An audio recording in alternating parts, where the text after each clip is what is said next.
We're now on. Okay, at 7 p.m. October 29th, I'll bring the meeting to order, starting with a roll call from my right. Paul Sanderson. Chester Duraki. Vaughn Morgan. Jim Rolliston. Chip Huzzy.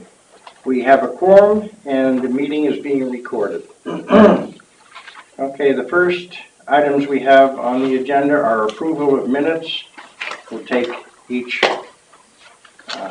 week here. October 11th, 2018. Move we approve as presented. Second. I have a motion and a second. All in favor?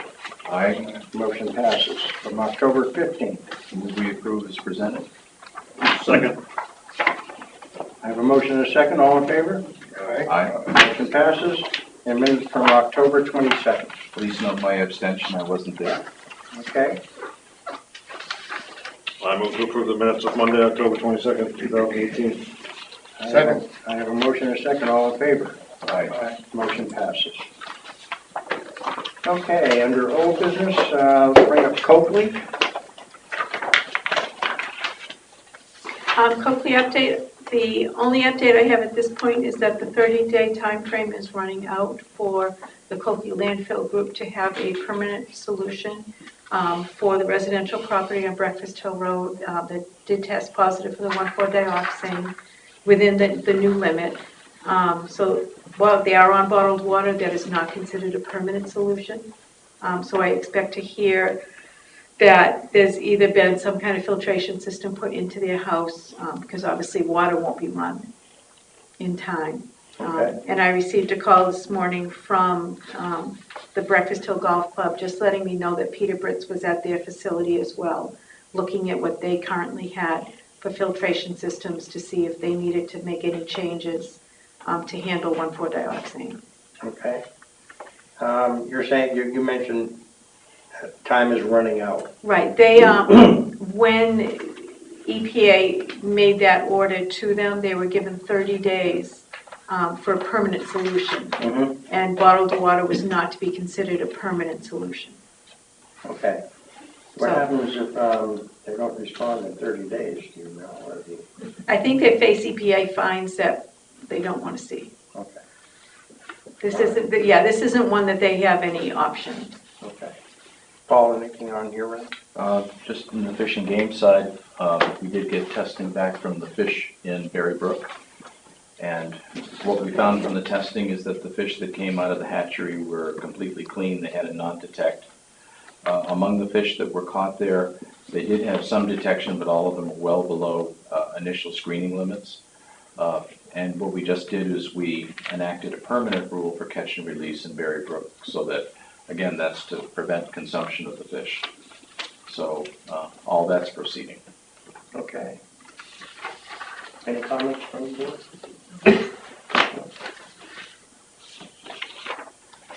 Okay, the next would be a fire department building committee update. Paul, can you? What I can tell you is that our timetable is such that bids were due in today, and there were bids. Yeah, 3 bids were received. Reese Construction, Martini Construction, Something like Martini North, Yeah, that's yeah. it, and DiStefano. Okay, so we have those 3.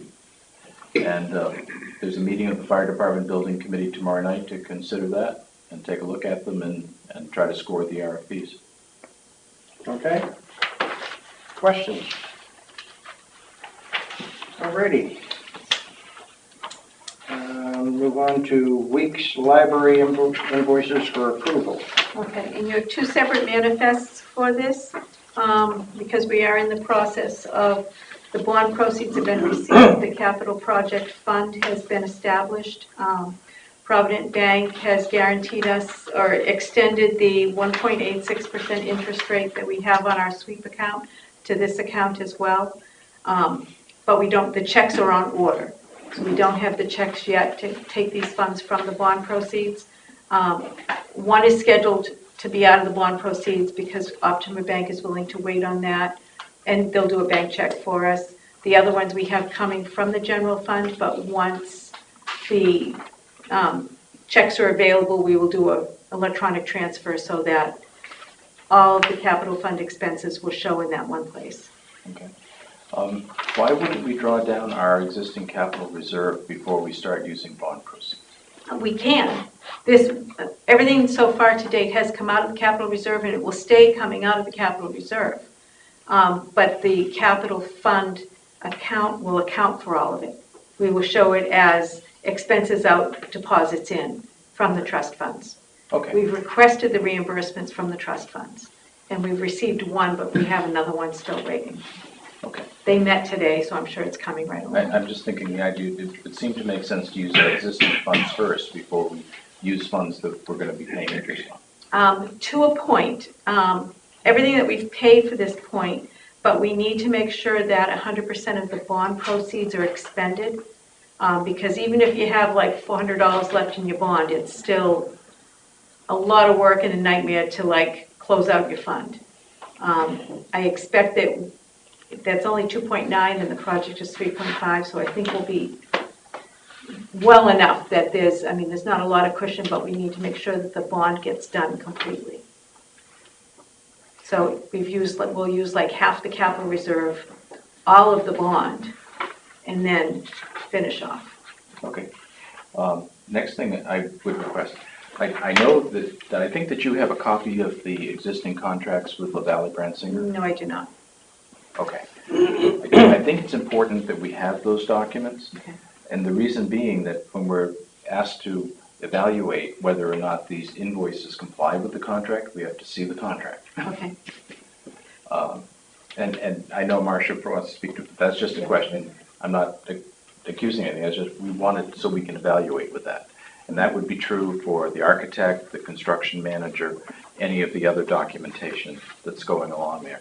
Yeah, and we'll have to have all that together for the audit anyway, because it's a capital project. Exactly. But I mean, I think it's important for us so that when we're looking at expenses, we look at it in terms of the contract. Okay. Okay. I think the board's in agreement with that. That makes sense. We gotta have them eventually. Yeah. Could I just ask one question, Marcia Yes, you McLaughlin?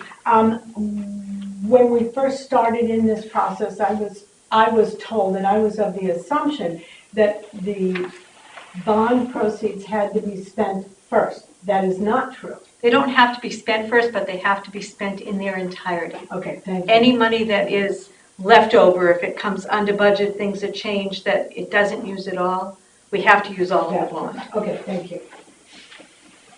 Okay, I have You don't one. have to, but it's a nightmare if you don't. It can't be used for anything else. Right. So And it doesn't just lapse. Yeah, That's right. And so it may go to paying back the bond, right. you know. But I think you need a warrant article even to do that. do that, yeah, And that will be at the very tail end of the project. right. Okay, I just want to bring up one little point on the invoice here for the tree removal. How many trees were removed, you know? Oh, there was a SCAD. I can't really, I don't remember. Craig, if Craig were here, he could tell you exactly how many trees we paid to have removed. Is there a reason you asked that? Yeah, the reason I asked this is it seems like you've got you've got a Bowen Corporation who has made $1,540, well, actually almost $2,000 on tree removal that Pace did, and I'm just wondering why we didn't go directly to Pace and save that money. There again, the building committee would have to answer that specific question to you. I don't know, I do know that the original contact was made to the tree removal service, and Craig dealt directly with the two owners, with Pace, he and his wife. Okay. On that. There were a tremendous number of trees taken down, and one of the reasons, because Paul told Craig that they paid too much, we paid too much money, we had to bring in a crane, which was used for the safe removal of those trees so that they didn't damage Eleanor's house, the library, or the parish. Understood, yes. And I that might understand be what this That's- Bowen that's- I is. was just gonna ask if it was a crane and the used, 'cause that's the Bowen- Yeah, well, difference. the Bowen also, we had to have someone on site overseeing it for the project. Okay, all right, If the Bowen expense was what you were questioning. okay. Any other questions from the board? I'll entertain motions. Move to approve the payment invoice from LaValle and Brensinger Architects in the amount of $20,400.76 for the period of September 1st, 2018 through September 30th, 2018. Second. I have a motion and a second. All in favor? Aye. Any opposed? My motion passes. I'll entertain a second motion. Move to approve the payment invoice from Bowen Corporation in the amount of $10,702 for tree removal. Second. I have a motion and a second. Any further discussion on that? All in favor? Aye. Motion passes. Okay.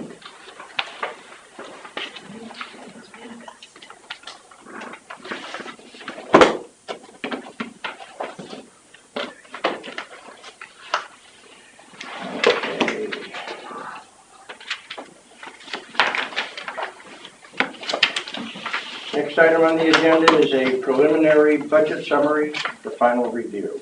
Okay.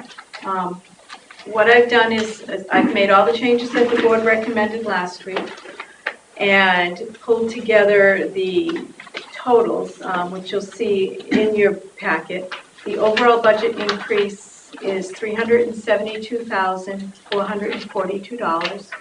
$236,060 of that is the library bond and interest. So that leaves approximately $110,000, which is made up of $53,000, which was an increase in the budget for snow removal.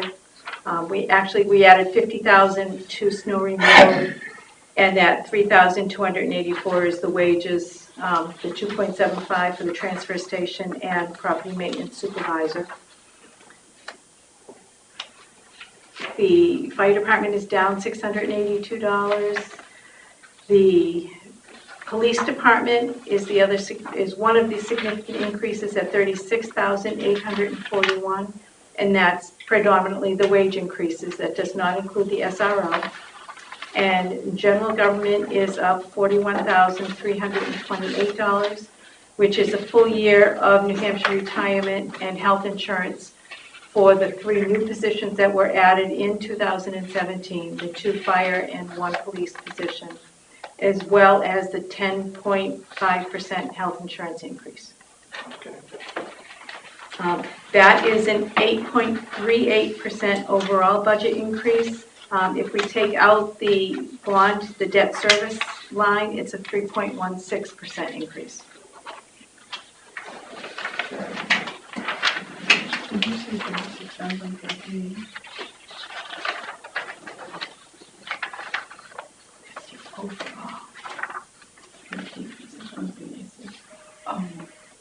of the overall budget instead of just the wages? Okay. Any comments from the board? Well, I'm going to take just a step back. And the variance that we have here between our initial proposal and the default budget, okay, is I think $341,000. Because what I did was I took $4,818,343, subtracted out $4,477,202, $341,000 difference. Mm-hmm. And so, just without getting into any of the details of what we've done, we've now given voters quite a choice, you know, between a proposed budget and a default budget. Okay? I think as we go through the budget committee process, we're going to have to be very careful and mindful of that.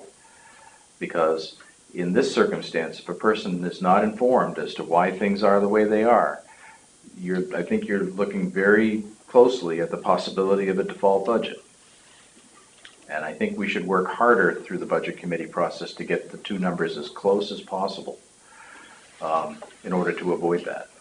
And the default budget, I believe, does not include, because we didn't have the bond signed at that point, the 236,060. But let me verify that, because if it didn't, that's going to bring that down to a much more manageable number. Exactly, but I'm just saying, just trying to step back without getting into Right. details. And it's just, I hadn't gone through that. And I agree with that. I do know that, and I encourage the selectmen to attend all the budget meetings because questions can be answered, and if the selectmen and the budget committee are on the same line, if they approve, both of them approve a warrant article or whatever it might be, generally speaking, the town will go along with it. Right, okay. The default budget, and you can see this if you look on that summary sheet again. Okay, The default budget for debt service has the 93,024, okay, which is just the Dearborn Road project. And debt service does not get factored into the default budget. So the 329,084 is the debt service number. okay, So that difference from 341, we take out 236. okay. So we are closer, Yeah, okay, but still, 105,000. but as we go forward and take a look at our tax rate, we're gonna have to be thinking and mindful of all this too. A little bit later tonight. Okay. I just Sorry, have Marcia, a you had, couple things I wanted to go over. Because I was looking at the rec committee, because they discussed doing their own mowing, but they didn't submit any money to do that. So I'm assuming that we're gonna put Paul back in charge of mowing all rec fields? That would be my suggestion. If we haven't discussed it, that's my Right, suggestion. it's no change, she's gonna continue. Yeah, and I agree with that, yeah. Okay. I think we got 12,000 in there to repair the building. Mhm. I don't see that moving forward very quickly. Are we gonna wanna think about encumbering those funds for that? That is for the recreation building. Yes, Yeah, so we can't encumber them until we have a contract. I think we need a light of candle. and that's the Crasco building, right? Yes. Okay. We need a light of candle. Okay. Because the other thing is, if we're not gonna encumber it, I would suggest we look at the scoreboard, replacing the scoreboard using that money. Let's remember too, that I think the rec committee still has over $60,000 in their revolving fund. Right. But this 12,000 is a warrant article, so we can't just So replace. that is a warrant article? Yeah, so we can't I just didn't think replace the so. scoreboard. Okay, it's fine, yeah, okay, so we gotta get the building contracts situated, what we're gonna do there. Yeah, otherwise it would lapse without a contract. That's it. Okay. Anybody else? Mr. Chairman, I have a question, John Panacho. Go ahead. In regards to the LED lighting, I think what I haven't seen, I don't know if the committee has seen that, is what the payback is. I know the last time it said, well, it's quick. I don't know what quick is. And the other thing that I would like to see, if the LED lighting goes forward, or it's in the budget, okay, I understand it's a bottom line budget, and I'm concerned that that money, if something happens, such as you have a bad winter and there's more snow, I'd like to see that put in as a warrant article to make sure if we do expend that money, it goes directly to the LED lighting versus going into a budget as a line item. Or some other method to make sure that that money does not get spent for any other purpose than LED lighting, if that's the case. But again, I think the payback is very important, that we haven't seen any. It just says, well, it's going to be quick. Well, based on what? It's in the budget, hold on. Thought it was 2 years. What? Yeah, I mean, the backup is in the selectmen's pages, but I will get that specifically. For the record, I don't have a problem doing that. Yeah, I just think it's, being on the budget committee and being on the select board, I know it's a bottom line budget. I just like to make sure that that money does get spent for that and nothing else. Okay, All right, I'll make sure those numbers for the payback are in the budget committee's packets okay. for all of the buildings that are being considered. And well, Okay. just police in here.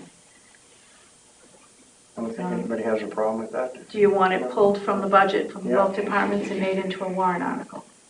Well, of course, the danger of doing that is if the warrant article fails. They're gonna pay for it one way or the other, I guess. Yeah, and so I understand Mr. Panacho's concern, but on the other hand, this is something for the select board of the future going forward. you're gonna save money, so you're gonna do that job. So I don't know if you wanna take the risk. I think it depends upon where the rest of the warrant articles may come.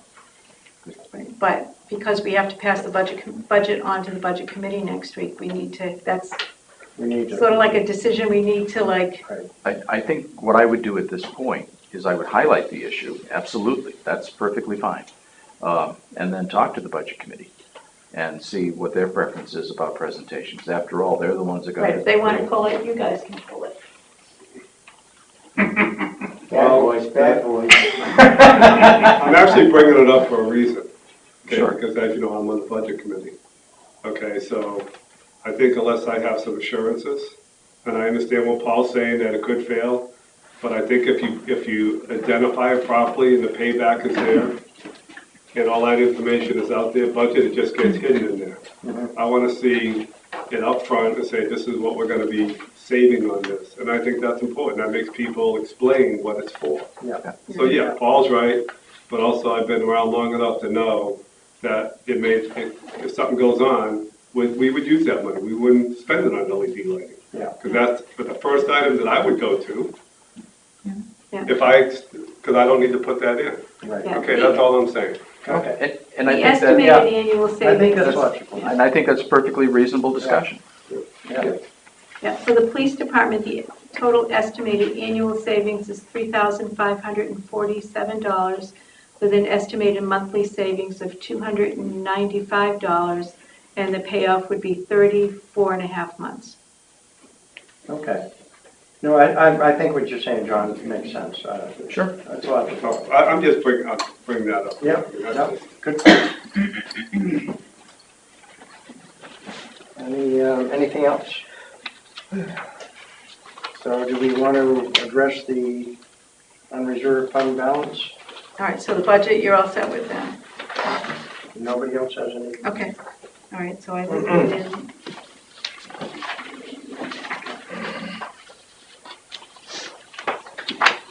Okay.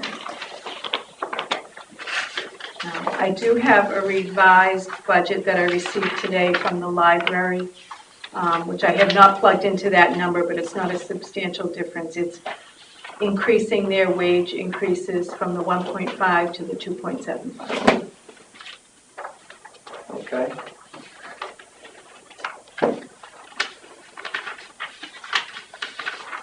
All right.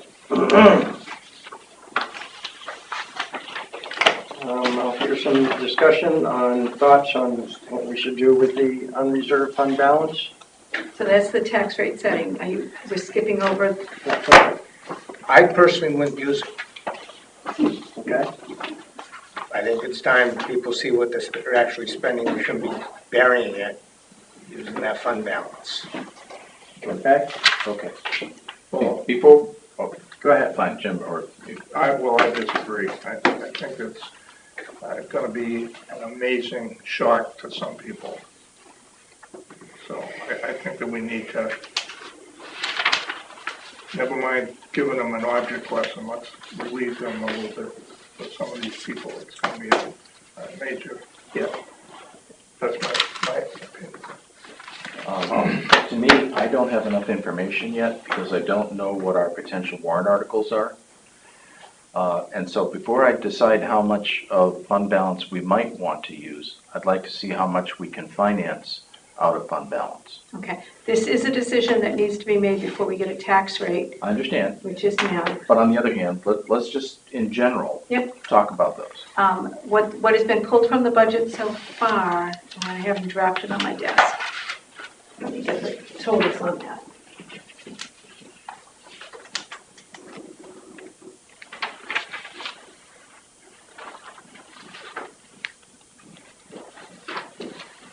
Okay, the SRO would be a warrant article for $77,500, which is 9 months of the salary and benefits, and noting that the cost for the position for a full year is $103,244. Okay? The full-time grounds maintenance laborer would be to raise and appropriate $42,000 for 9 months of salary and benefits to replace the budgeted part-time seasonal labor. And the annual cost for this position would be $79,385. That $42,000 is lower than the actual because we have $8,100 in the budget for the part-time person, which we're not removing, or it's been recommended that we not remove, because if this fails, Paul has no help whatsoever. Yep. So this person would be, the appropriation would be the $42,000 from the warrant article plus the $81,000 in the budget. Mhm. And then the $2,000 for the police equipment capital reserve fund. And then to establish a capital reserve fund for the police building maintenance. And I don't have the exact number that was recommended, it's probably in the budget, for the roof. And so rather than saying just for the roof, the way I've worded it is to be deposited into that fund. The purpose of the fund to prepare for the replacement of the roof, septic, mechanical equipment, or other major infrastructure needs of the police building. To have it broad enough that we can then keep that capital reserve going, that once the roof is done, if the furnace goes, the generator goes. So in round figures, probably 10. Yeah. Do you remember what you put in for CIP for the roof? Paul was gonna get. Oh, so there's no number Did he there? get it? Yeah, I put in a number that was completely based on, hey, you know, Yeah. how much is that? Yeah. Okay. Paul said he was gonna have someone come out, so we have a hard figure. I think I had put in, we have to replace it in 2022, and I was guessing, I think 20 to 22,000, so Yeah, because ours was 18 here, and we don't Okay. have all the peaks that you have. only 4 to 5,000 a year, I think, between now and then. Except something else will break. Okay, If so like it I was was saying, 10,000, 10 would be perfect. then it Right. will build up enough for some of these other major, Right, because the whole building is getting to be Getting older. 2022. yeah. Okay, so roughly 10. Okay. And we're not looking to do any warrant articles on roads? We have the rough price, if the board wants to do, for Bayside Road, $900,000. And that's a third of what it really will be. Okay, that's what we It's a got from the third of engineer. What it really will be. Because you have significant right-of-way problems up there. You have significant drainage problems. And the base of that road does not exist. Right, it's very similar to what we faced at Dearborn Road. All right, so you're talking about $2.5 million Yeah. for doing that? Oh, yeah. If you do that job correctly, you will be taking out all the pavement, you will be building a new base. There will be significant drainage, there will be significant right-of-way challenges there. So I don't believe 900,000 does any more than skim coat it. Where do we come up with the 900,000? We asked Underwood Engineers to go out and take a look and give us an estimate of what it would be to fix that road. And I think that's a serious underestimation. I mean, what did we spend on Dearborn, which is, what, a third of the distance? Dearborn and Caswell together were 922. Yeah. Would you do me a favor, contact Underwood, tell them about this discussion? I would like to have them take another look at that. Yeah. Because I don't think for a moment that they're considering any right-of-way clearance. Okay. Not only that, significant trees to come down, all kinds of drainage easements to be negotiated. I think that's a significant Right, I undertaking. wasn't involved in the discussion. Yeah. Asking them for the price. Mhm. But Okay. That's what we got in writing is, Yeah. Now, Just what is- indicate to them that we have a board that wants things done right, period, you know? What's the actual section that's gonna be done? it would be from essentially across from Paul Hayden's house where the state ends, all the way up to the next point of state maintenance. yeah, it which goes would be- town, state, town. Which would be- The second town section is very small. It is where like the weeks up to Brackett. The major part would end sort of at Maloon, roughly in that area. And then as Town, you, state, yeah. then as you say, there's a small little segment at the other end if you wanted to put that at the project. Yeah, it needs to be done. Yeah. Because the state did their section just with an overlay and pavement. So it kind of goes from bad to good to bad. Yeah. Now, if you wanted to say, okay, we'll just overlay it, then I think the 900,000 is probably not way off, but that doesn't really fix it. And that's why if we're gonna do it right. I will handle however you want me to do it. If it comes to the 2.3, did you want to go forward looking at bonding it, or how do you want to pay for it? Yeah, I think we'd have to look at bonding. Well, we don't have a capital reserve for it, We do. but not significant. No, not significant, but we have probably 250 to 300,000 available, but that's only in general road maintenance. And there's plenty of other needs. Right, well, and I think some of that will get eaten with Great Bay Drive West, Mhm. because we don't know the final number on that yet. Okay. And That's then- all I had out there as far as warrant articles. And then depending on what happens with the fire department, there could be something significant there. Mhm. That'll be another the That was- chief will tell us. You're talking about the impacts, the fire gear, correct? No, I was We're thinking about the talking building. Oh, you're talking on the building, Yeah. But are you also thinking that you need a warrant article for air packs? not impacts. I'm talking about fire gear if we get the second set, which would come out of the revolving fund of the ambulance. Okay, that's a warrant article, but I don't need to have more money to do that. Right, I've already no, got that. that's not, That's What fine. about the sidewalk rebuilding we were talking about, the old sidewalks? Capital improvement. Right, that would be a capital improvement. That's not gonna be much, though. No, it's not if we're only gonna do asphalt. It's not I'm that talking about, much. we get the engineering, hopefully we get a grant to do it. Right. Okay, and the reason I'm going there is just in very round figures, $135,000 in potential warrant articles. Okay?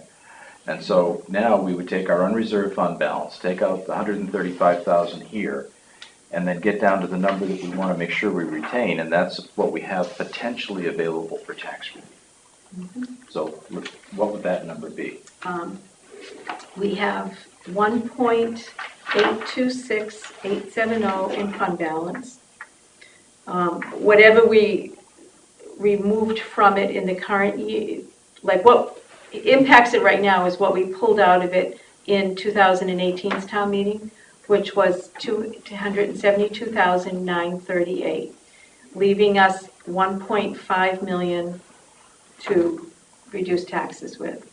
We will be adding whatever, if the 135 or so, if we were to take that out of the 2018 surplus, would be going right back in from 2018. Because we have, the funds were budgeted for the 2 fire lieutenants, including their insurance and retirement funds.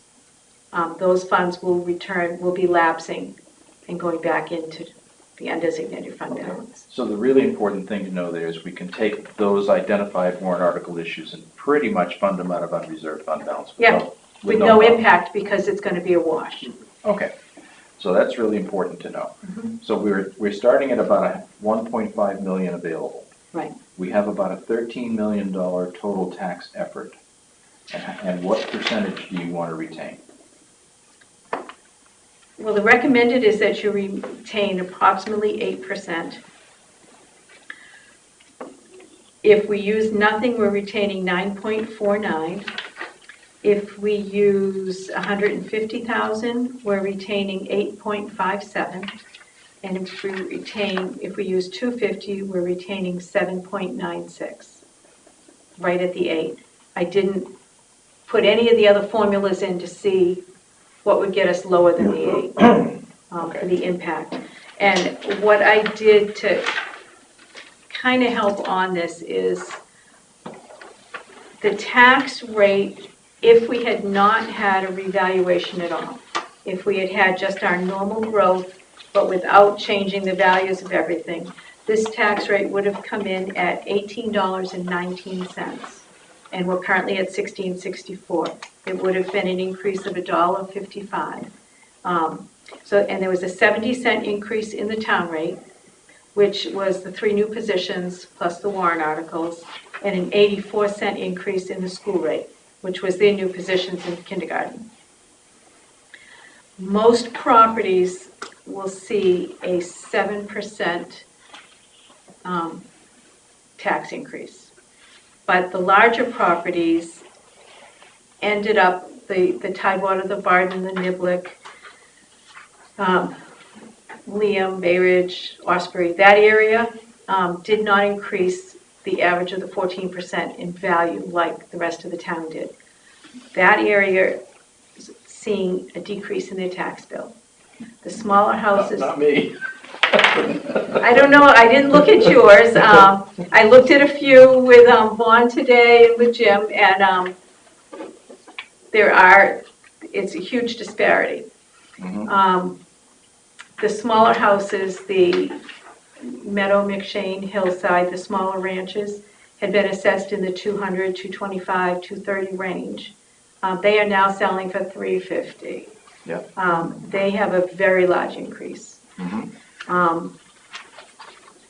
And that's the population that can least afford the increase as well. Which goes back to the level of discontent that will be expressed. Correct. The other problem we have going forward is we don't have revenue caused by growth. For several years here, as we have gone on with growth, we've had revenue. Okay? We had like 5 or 6 building permits this year. Right. So we have no growth. We have no growth in the building permit part of it. This is the first year we're seeing the growth in it with Branberg completed with all the motor vehicle registrations. So Okay. now we're seeing the growth impact in our day-to-day revenue. Okay. But as we're sitting here for the future, wondering what's going to happen to our rate, what kind of additional revenues are we going to have over this next year period? CV Way is not selling very quickly. There are 2 done and 1 underway out of the total of 10. Yep. So I would be surprised if we saw all 10 in the year go. Right. Although there is current use revenue that will come in as a result of that. We will have the impact in our 19 assessments from the Bluebird storage. There's still no action on the grocery store. It's the big tickets that are the Right, and important no ones. projects in the planning board at all. No, it's very quiet out there. And when we're talking cars, we're talking, what, another 100 grand in revenue? Maybe. I didn't do that math. Yeah, I didn't but check that out. the right. point is, not much. No, not significant. So we're going to be pretty flat. Okay, so we're starting off with a reval, a more than simmering level of discontent. Yeah. Needs, as we're going forward, the impact of the bond that's already passed. Right, isn't felt in this tax rate. It's Not felt tonight. until the next tax rate. Well, it'll be felt then. Right, Because that's another $235,000 in expense that's not going to be offset by new revenue. correct. Okay. So therefore, I think we got to be really careful, because if you accidentally buy this tax rate down, you're going to have one heck of a rate increase next year. Right, that's why I haven't given you any scenarios that bring it less than that 8%. And what I've done as well is that with no fund balance used at all, this is that, yeah. There's 243 properties that increase between $750 and $1,000, and 319 properties that increase more than $1,000. And then 480 that are the increase that would be sort of considered acceptable, 250 to 750. And that's where that number changes. If 150,000 is used, 739 properties fall in that 250 to 750 range. And this is out of 1,700 properties. 228 increase between 750 and 1,000. It brings the median increase to $512.85 In this rate, with 150,000. right, in the current rate. Right. Next year, Okay, yeah, I have not done any math to project 19's rate, only because I was trying to get 18's done. And 18's budget isn't like, I don't even know what the school's gonna come forward with, they, exactly. they may be flat, I do not know. It's the I big one, Martha. haven't seen anything yet, I mean, I don't know. No, I'm sort of can only like No. go one step at a time. And I just tried to give the board some options, and it's totally up to you. Overlay, I've recommended at 25,000. Now, on that, that's based upon the potential abatements that you know about, right? That have already happened in 18, Okay. and so that's fine. Yeah, thing is, we have up until next March for more to be filed. Right, Yeah. but those will be on the 19's rate, because it's done Okay. in arrears. Okay, but I think we should expect that there will be challenges. There may be challenges, but whether or not they're sustainable, people with the large increase are likely to challenge it. But there were several hearings, everyone has been given their numbers, a large number came in for their hearings. So adjustments were made at that time. We all know that our major commercial are just biding their time and waiting, the way they have in the past. Right. I mean, we may hear from EIP once again, which is the Bauer plant. We have heard from Lowe's. And that, yeah. Those are And the only you'll ones hear right from now. March Farms Commons and the truck stop and the others, yes. No, hopefully not, but they haven't appealed in several years. And of course, we know a certain golf course will appeal. That might, except that their attorney just retired. So that, Ralph? no, Donahue, he always brought forth the appeal for the golf course. Well, we'll just talk to John Cronin, that's okay. Yeah, maybe. But in any event, I just think we better be pretty careful here. Right. So it's totally up to the board. All right, that's good dialogue, I appreciate that. So, Unfortunately, it is a decision that needs to be made today because we can't get the tax rate. And we're already behind in the tax rate setting. Yeah, why are we behind on the tax rate setting? I don't like to throw blame on anyone, but the school's DO-25 report was due to be filed by September 1st. We had our they're not forms in. filing their reports on the It was 90 actually days. filed October 19th. Yeah, and I don't know how It you was light a kicked back fire because it was under them. incorrect. It was finalized on the 22nd. So I worked with Michelle Clark, who is our DRA representative, on the 23rd to verify increased revenues. We got the preliminary rate on Wednesday, the 24th, and this is your first meeting to do that. So tax bills have to be out they're generally supposed to be due December 1st, so they need to be out by November 1st, which isn't going to happen. Yeah. So they will be a few days late. I just hope this conversation stays on the record. Okay. That may help. Okay, gentlemen, so, You notice I said may? anybody else have anything they'd like to input? And if not, I'd like to hear what your thoughts are. Yes, Don? Don Miller, just to impact the funding again, I just mentioned this a couple of months ago. The Board of Selectmen considering the increase in the veterans exemptions to be proposed. Yes, we will. That will be, I've done the numbers on that, so Yeah. you can plan on that impact being about $220,000. Okay. Because that's what we pay right now for our veterans credits. We have to appropriate $220,000. Mhm. And if you go to the full amount, which is doubling it, that's the impact is $220,000. Is it, I thought it went to 5 to 750. I think it's going 5 to 1,000, and I know that the Oh, really? disability is 1 to 2.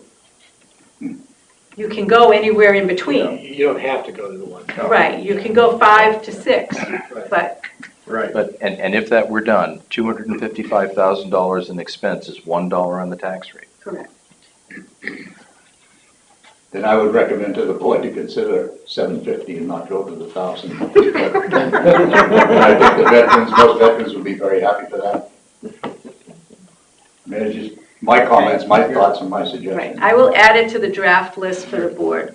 And your comments are noted. Thank you. All right, gentlemen. What are your thoughts? Your thoughts are, My thoughts would be, we either scare them now or we scare them next year. I would scare them now. okay. I'm scared now. It worked already. You're scared now, I'm scared now too. I'm not real happy either, but, it's just, that's the way it's fallen. There's no new income coming in. Okay, and at zero, the tax rate would be $15.97. At 150, the tax rate would be $15.79. And at 250, the tax rate would be $15.68. We're not talking real huge savings in it. You're We're not. looking real No, pretty. no, no. Just for the purpose of discussion to get it on the floor, I'd like to move that we use $150,000 for tax rate relief. Okay. We have a Is motion, that the do we have a 7.9 second? or is it, what is that? That is the 1579 rate. 1579 right And here. the average taxpayer would say what on there? I get that. 1579. The little group there. 250 is 1568. Okay, so Zero we're is talking, 1597. You're not talking. 11 cents per thousand. And I agree with Paul, because I think it's a good idea, just to try to give something. It doesn't amount to a heck of a lot, but try to give something back Yeah, in the situation. So, Okay, yeah, at the one, I could live with that. okay, and that one would be, the median increase is $512.85. 164 properties will have their taxes decrease. 209 I'm not properties, amongst that, but I know that, he already looked at his. yeah. I'm- 209 I'm properties, not used. 209 properties increase less than $250. 739, which is the largest number, increased between the 250 and 750. 228 properties increased between 750 and 1,000, and 250 properties increased greater than $1,000. Okay, Chester, what do you think? I think, You might want to do an abatement if you're worse than your neighbors. I am thinking, yes. I think I agree with, Selectman Huntly. Taxes are going up. I mean, it seems to me that everything passes every time, and now it's time to pay the bill, so taxman's going. Okay.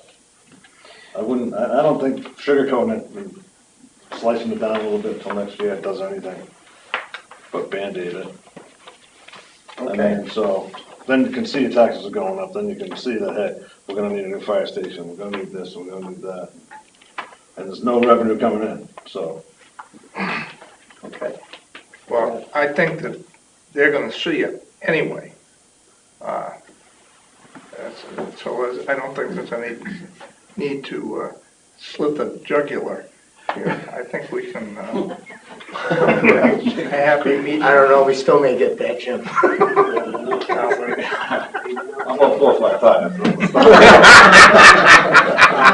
I personally would go with 150,000. Personally, excellent.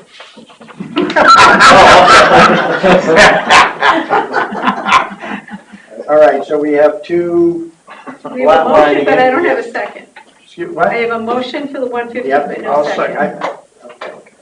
So we have two that want to do a zero, and we have two that want 150. I agree with both Jim and Paul too. I would, I think we ought to give 150 back myself too. It's not going to make a heck of a difference, that's for sure. But I just think it's a show of good faith on the side of the Board of Selectmen, so. I would just note the logic of my thinking was that I know we'll do something with regard to veterans. And if we can put that in the range of $100,000 in tax relief, we will have accomplished the 250 and maintained a healthy unreserved fund balance, plus met most of our warrant article objectives without tax increase. And if we do that, that's the best we could hope for. That's my logic. Okay. And it's still leaving 1.35 in undesignated fund balance. If there's an emergency, we're in good shape, and our cash flow stays good. All right, so do you want to review, what's the first motion? The motion, Mr. Sanderson moved to authorize the use of $150,000 from unassigned fund balance to reduce the tax rate, seconded by Mr. Ralston. All right, all in favor? Aye. Aye. Opposed? Okay. Okay. All right, what about motion to move the overlay, set the overlay? Do you want to do that? Yeah. Okay. Anybody want to make that motion? Move we use the sum of $25,000 for overlay. Second. We have a motion and a second. All in favor? Aye. Motion passes. Maybe we should be at capital reserve for selectmen's bulletproof vests. Okay, so Okay. Liaison reports?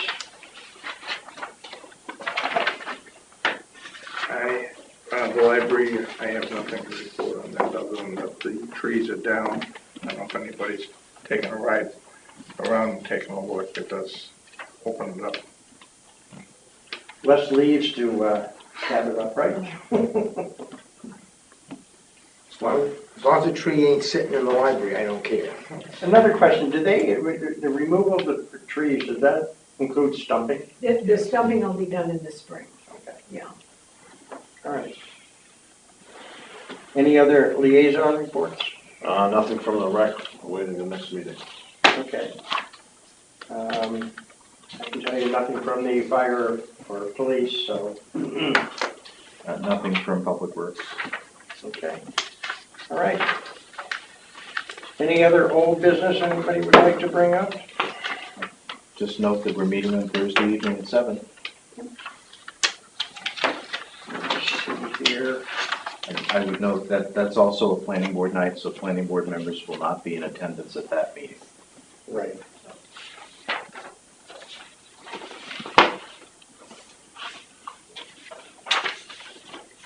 Has that been publicized so that the public can attend if they'd like? they can attend, but it is a public meeting, not a public hearing, and seating is limited.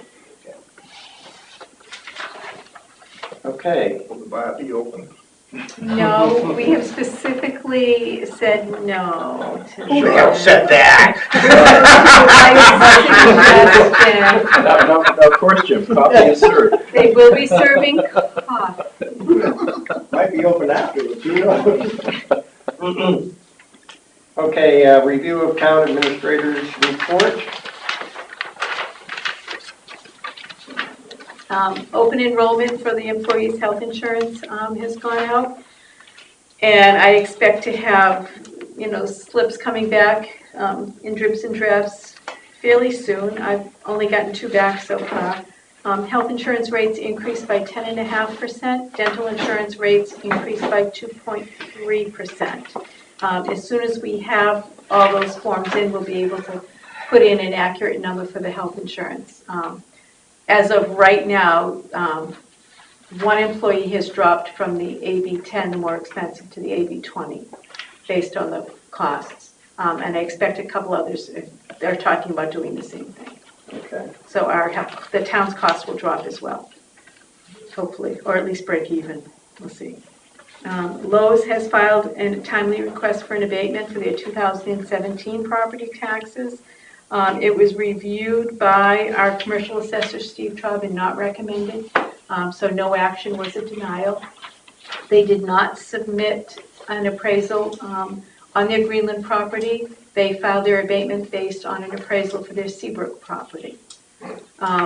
So it wouldn't qualify even to go to the Board of Tax and Land Appeals because they need to have an appraisal to go there. So they have filed it with Superior Court. Mhm. And Attorney Laughlin has filed his appearance at this time. Okay. And he's working with Steve Traub to discuss the issues of it. And then it was the tax rate, which we'll be coming to is the equalization study. So that's been completed and we've got confirmed values, which all these pieces tie together. But what it brings out is that $2,550 is a penny on the tax rate. So whether that's income or an expense, that's the number, is $2,550. Okay, and I'd just like to mention again about the school getting their Department of Revenue forms in on time. I don't know how we can make them do that, but I don't know if they're just historically late on all this stuff. Right, I had It's sent really- some emails along to get it done. And actually, when I emailed the business office on October 17th, because it was at that point really holding us up, I was told it was with the auditor being checked. She was waiting for his response before she uploaded it. She agreed to upload it right then and there. It did get kicked back the next day with an error, but we were able to get that all finalized on Monday, the 22nd. Okay. But it was due September 1st. Right. I hate to say it, that's the school board's responsibility. They're their employees. They should tell them, it's to be done this day, get it done. Right, but who tells them that? Then they don't. Apparently nobody. No, but I mean, is there anything we could do? Could we send a letter from the Board of Selectmen, say we appreciate it if you would try to be nice about it, but I don't know if that would. Right, I can work with her closer next year in the, middle of August range to remind her that the form is due September 1st. Okay. I look at the selectmen's meetings and see what's the last meeting before September 1st, and it's done for that. Yeah, And, I don't know, they're on a fiscal year, so it should be easier. yeah, go ahead. This may be a little off the subject, but it involves the school. The folks in Hazard's old house, the SAU, I noticed that they jumped right on taking the parking spaces in the front that the library had thought that they might be getting. Do they have the right to do that, or can we charge them rent? The school could, And does. right, for the They charge them building, rent for yeah. the parking spaces now? Well, I'm not sure. There is a contractual arrangement between the SAU and the Greenland School District for the SAU property. Right. I'm not sure exactly what all the components of the rent are, whether they pay anything additional for parking, I don't know. Right. The 5 spaces or however many they had said that the library, 9, 10, that the library would have, could be designated library, are now all painted, reserved SAU 50. And of course, the Greenland School District can tell the SAU, go to Rye, Right, and get out of here. but, yeah, Yeah, but on the other hand, that's always been at least some revenue back to the Greenland School District. Okay. May I ask a quick question just off the? Go ahead. If I park there, Tara, you gonna take me? Yes, Okay. but just you. Oh, okay. Everyone else- I see the sign there and I just wonder how enforceable it is. Well, it depends. In the old Depends days, what's we- in the contract, like Paul said. I mean, I know they pay us a set fee of 24,000, And some odd. 24,000 annually, I don't know what it includes, but honestly, they're paying us for that building, which is not, it's not that great a building, so I don't know that we'd wanna push them out to somewhere else, and then we lose that revenue, and what are we gonna do with that building? It's kind of a, Yeah, and just remember, the Greenland School District is a different political subdivision. right. But we are all members of that, and so it's for us to go to their public meetings, and if we're displeased, we tell the school board. Just wondering. Okay, good question. Okay, let's move on to the winter farmer's market request. Okay, we have 2 requests for farmer's market at Rolling Green. For alcohol, Throwback Brewery is requesting to sell packaged beer products, and Pups Cider Company would like to provide packaged beer products as well as provide samples. They have been reviewed by Chief Laurent. Her backup is there, and she is recommending approval to the Board of Selectmen for Throwback and Pop cider. Pup Cider, yeah. Okay. And there's another one coming in that called me today that I directed over to Chief Laurent, Moat Mountain. So I think the farmer's market this year is going to be Lively? either lively or it's the place to go for craft beers. Well, just a question. Because the entire operation there is operating under a variance. That was a residential zone, and the whole thing is operating under a variance. I honestly don't know what the restrictions on that variance were at the time that it was granted. I just don't know. But I think that's something we should check before we give approval, to make sure that we're not somehow running afoul of one of the conditions of the variance. What's the timeline on that? Can we do I that? think it starts next week or 2 weeks, but Jim could tell you in 20 minutes. and this is, I think, the third year of it, but that's all right. Yeah. No, it's not Whatever. so much the farmer's market part, Oh. but I'm not sure about other types of unassociated retail. Because remember, the whole thing operates under variance. And the thought was that it was primarily a landscaping agricultural type of use. And so this now turns into agritourism and gets pretty complicated. I just don't know what the terms of that original variance were. Well, couldn't we approve it pending Subject to- review of the variance, and then And- it'll be, And I'd be happy to be part of that. I just don't want them to accidentally run afoul and get into that type of an enforcement problem.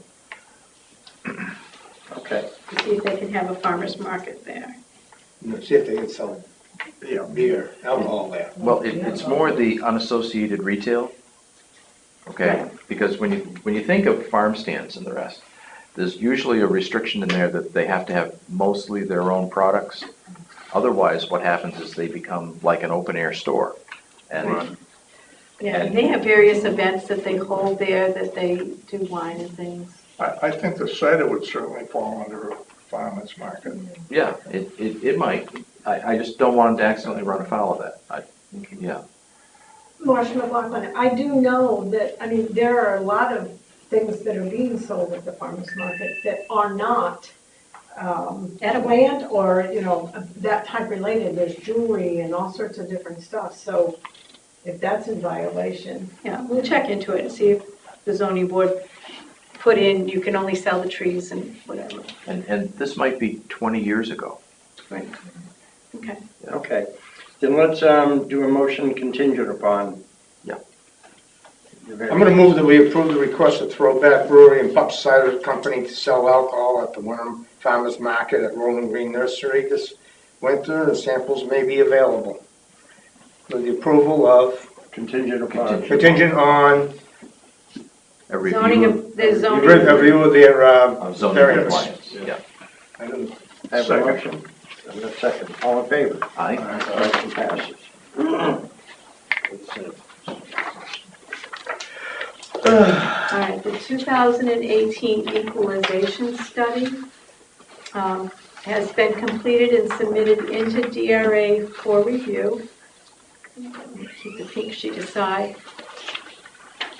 I've provided you with the results of the equalization study, which is showing that our any and all equalization study, the median ratio, which is used as far as assessments and abatements, will be coming in at 95.9%. It's still subject to be confirmed through DRA, but so we'll have approximately a 96% equalization ratio, where we're currently at 83. We need to be between 90 and 110. So we fall well within that range. And the COD is at 6.75, which is excellent. It needs to be under 10. So we're still in really good shape in that.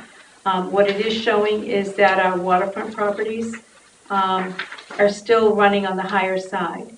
with the median being 114%. So it's showing that we still have had, and we've had a couple of recent sales that did kind of skew it, of properties that were listed at much higher numbers than what they sold for, and they were assessed for much higher than what they sold for. And at least one of them was a result of deferred maintenance inside, and one had been vacant and sold at auction. So that tends to skew the ratios a little bit, but that's an area that we're still looking at. Okay? Any questions? Motion.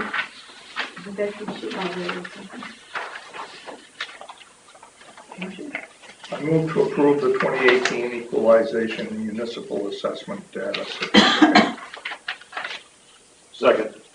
A motion and a second. Any further discussion? All in favor? Aye. Motion passes.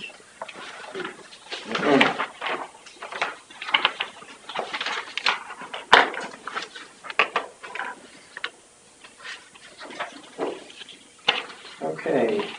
Any other new business that anybody would like to discuss? All right, I'd like to bring up one thing.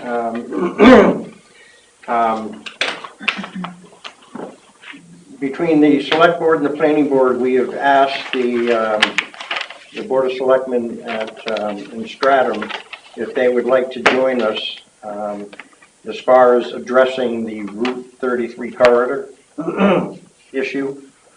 And I read the minutes of the Stratham Board of Selectmen's meeting last, and they indicated that, number one, that we were anti-development on Pease, which is not true at all, and that they have no interest, therefore, in joining us in this this type of a forum. I drafted up a letter that I think this needs to be answered. I don't think we need to drop that. I think the people of Stratham, if they read these minutes, I don't want them thinking that we're anti-development at Pease. I just think we need to let them know that all we really want to do is address this Route 33 corridor problem, which is eventually somewhere down the road, it may come to the point where people can't enter Route 33 because the traffic is so bad. We just need to address this. So I did draft a letter, and I like the planning board to get on board with it too, but I'm going to pass this out to all of you. It's not a, you know, it's not a letter that chastises them for what they said at the meeting. I just like to get them back on board with us, so. They're definitely misinformed, because even the person reading that article was in the paper, I thought was kind of off base. Won't you burn that soup recipe? Do what? I have a question, or a question or comment. Yeah. Because I agree with Chip, I don't know if everyone saw that article in the paper on Sunday about how green people were complaining about Pease. And Right. I really didn't appreciate that our attorney, who is a great guy and I like, but Peter Laughlin is telling us basically like, too bad, you guys are a bunch of whiners. I mean, I don't know if you saw his comments. I did see that. I thought it was, I talked to Aaron and Paul at length about the whole thing too. I wasn't happy about that either, certainly. And I agreed with you as well. Yeah. I mean, I thought about writing a letter to the paper saying, this has been has worked for our town for a number of years. He says he knows what the issues are, apparently he doesn't, and I don't know how he comes out talking about a client like that. Right. True. But I don't want to also Agreed, no. cause, you know. Yeah, no, I did read that. And Cause us to be looking for a town attorney. Yeah. But this, I definitely want to settle this with their Board of Selectmen. We're not anti-growth at Pease. We just need to address this Route 33 issue, because this little town, you know, we're the ones that are suffering. And I've heard from residents over the line in Stratham too, that are worried about what's happening with the future growth of Pease. So, you know, I just want to get them on board just to say, look, let's work together on this, see if we can't come up with some kind of a resolution, you know? The biggest problem really is they got the same problem on the Ps. They're all jammed up over Oh, there. yeah, they are. And if they ever fix their problem getting them off faster, we're really gonna be screwed. But anyway, I did draft a letter. You know, it's not a contentious letter. It's a, you know, amicable letter. I think, if the planning board goes along with it, I'd like to send it out. Okay, so certainly that should be referred to them for their meeting on Thursday night. Okay, could I get a copy of it so I can give it to Yeah. Charlotte? Or, I'll get it back from you. Yeah. okay, Yeah, and I do think also further on that article that everyone's referring to, it wasn't just Peter's comments. Yeah. There were comments from many others. Yeah. With regard to Mr. Mullen, who's the executive director, and has been for 20 years, how many times has he come and spoken to the town of Greenland officials? That would Never be met him. never. Okay? And part of Pease is in Greenland, right? yeah, we do, we have a little bit of the eighth hole of the golf course. Yes, we do. Okay. Not much, but we do have a tiny bit. And so our needs and thoughts and concerns have never been considered at all. That would be O for everything. And, you know, other developers like Mrs. Plummer, who used to be a resident here, Right. okay, for many years. Moved out because she can't get here because of traffic. It was disconcerting. But what's hard about that is that many of the recent members of the PDA that have been appointed by Governor Sununu aren't from the Portsmouth, Greenland area. They're from Manchester, Hooksett, in that area. And so I So think, this traffic is nothing for them. well, except they're now misinformed, Right. you know? And I hate to see the rest of the PDA and the new members being misled by these statements.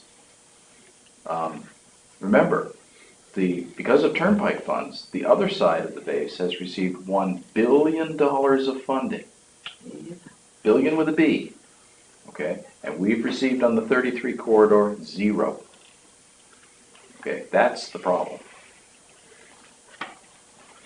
So anyway, I would like a consensus from the board as to whether they agree with sending that to the Stratham Board of Selectmen. I do, and I also think that last point of how much has gone north of us should be put out there so that people know what's going on, whether it's a letter to the editor or whatever. But And I think Mrs. Panaccio has a good idea. Maybe a letter to the editor regarding that would be, you know, well placed. You mean for me personally? Yeah. Okay. But, well, I had a question too. So And Paul, I'll be honest with you, if you need signatures on it, I'd be more than happy to sign it. Personally. okay. Let me I was gonna ask Paul though if he had if you had suggestions, because, you know, I agree with you that all those people are making comments, and how do we rebut that perception? You know, is there a good way to do that? I think we just clearly tell them we're not anti-jobs. That's not the idea. The problem is, for anyone to be happy and successful in those jobs, they have to be able to get to and from their place of work. Right. And that's why these transportation improvements are so necessary. It isn't, I mean, we could put up any number of barriers here, and all that would yield is dissatisfaction to the people working at Pease. So, I mean, we don't have. But how do we get that word out there that we're not against jobs and we're not? I mean, writing letters to the editor or? Well, that, but also I think, as we said at our meeting, participating in the GASSET process, making sure after the election here, when we know who the executive counselor is for this area, that is a key person. That person will be the chair of the public meetings on the GASSET process in this area, and that person has to receive our letters. The planning board will be having their attorney attend the presentation by Lonza for the expansion, and I think that's an important place to get this message out. Yes. I think we gotta do with the PDA, they just called a press conference and bragged on us.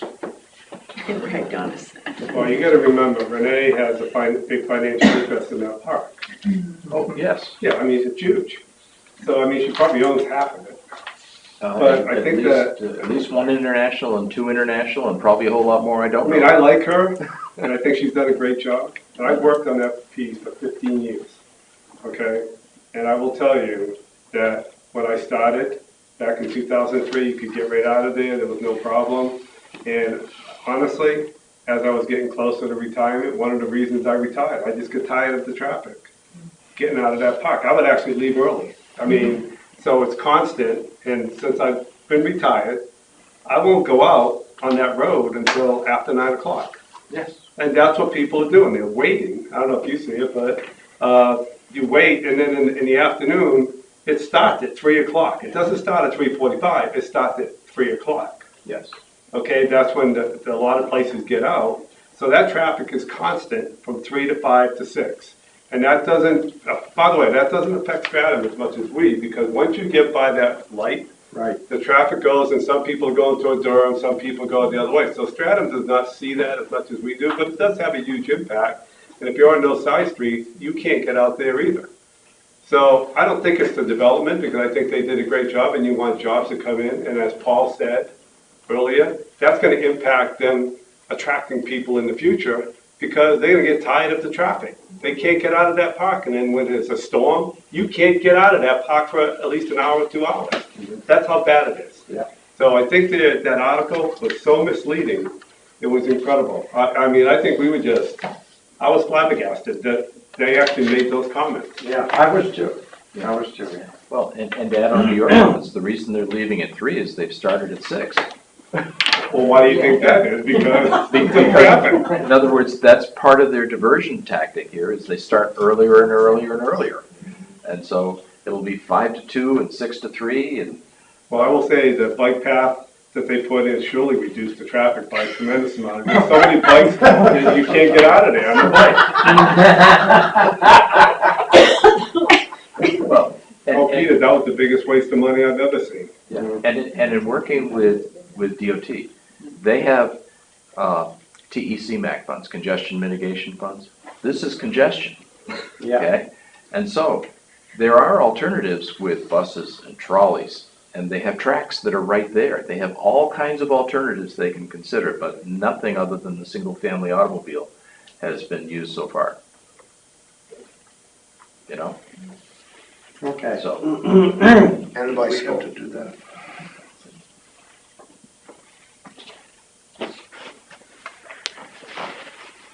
Did we make a motion on the tax rate setting?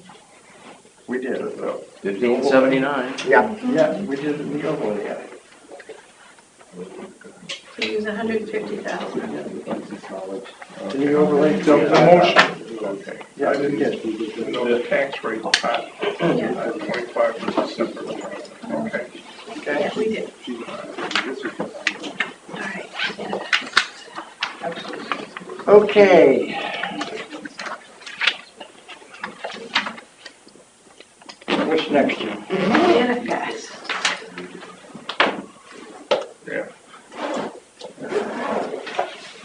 move we approve the attached manifest unpaid bills detailed showing invoice from Optima Bank and Trust as of October 24th, 2018, in the amount of $7,250.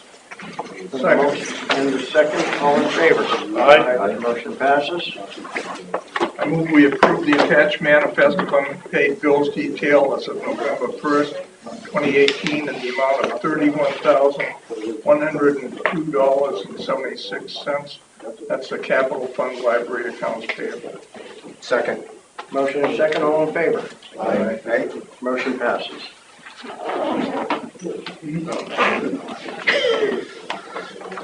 Move we approve the attached manifest unpaid bills detailed as of November 1st, 2018, in the amount $445,208.66. Greenland School District payment of $350,000 for the 2018-2019 school years included in this manifest. Second. Motion and second, all in favor? Aye. Motion passes. I move we approve the attached payroll number 22, pay date November 1st, 2018, period October 15, 2018 through and including October 28, 2018. Gross amount excluding payroll liabilities, $59,461.43. Second. I have a motion, a second. All in favor? Aye. Motion passes. Any other business to come before this honorable board? No hearing. Okay, Bob. Move to adjourn. Okay. Second. All in favor? Aye.